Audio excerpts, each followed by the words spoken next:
హైదరాబాద్లో మరోసారి గంజాయి భారీగా పట్టుబడింది. 10 లక్షల విలువ చేసే గంజాయిని పోలీసులు సీజ్ చేశారు. మేడ్చల్ గట్కేసర్ క్రాస్ వద్ద గంజాయి తరలిస్తున్న 5 యువకులను గట్కేసర్ ఎక్సైజ్ పోలీసులు అరెస్టు చేశారు. 10 లక్షల విలువ చేసే గంజాయిని స్వాధీనం చేసుకున్నారు. 5 నిందితుల్లో 2 బీటెక్ విద్యార్థులు, 1 సాఫ్ట్వేర్ ఉద్యోగి ఉన్నారు. ఈ సందర్భంగా ఎక్సైజ్ ఇన్స్పెక్టర్ మల్లయ్య ఆధ్వర్యంలో గట్కేసర్ క్రాస్ వద్ద తనిఖీలు నిర్వహిస్తుండగా ఒక వ్యక్తి కారులో హైదరాబాద్కు గంజాయి తరలిస్తుండగా కారులో గంజాయి దొరికిందని మేడ్చల్ జిల్లా ఎక్సైజ్ సూపరింటెండెంట్ అరుణ్ కుమార్ తెలిపారు. అక్కడే మరో బైక్పై గంజాయి తరలిస్తున్న 2 అదుపులోకి తీసుకున్నట్లు తెలిపారు. మొత్తం 10 లక్షల రూపాయలు విలువ చేసే 10 కిలోల గంజాయిని స్వాధీనం చేసుకున్నట్లు అరుణ్ కుమార్ తెలిపారు.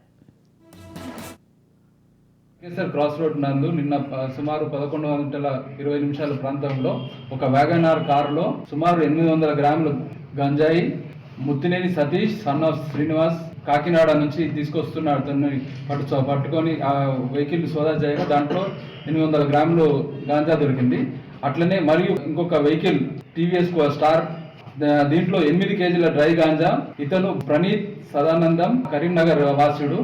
ఇతను కూడా ఏఓబి నుంచి ఆంధ్ర ఒరిస్సా బార్డర్ నుంచి తీసుకొస్తున్న గాంజాయిని సోదా చేసి దొరికింది. ఈ టోటల్ మొత్తము ఒక కారు 9.4 సుమారు 10 కేజీల గంజాయి, 5 వ్యక్తులు అరెస్ట్ అయినారు ఈ కేసులో.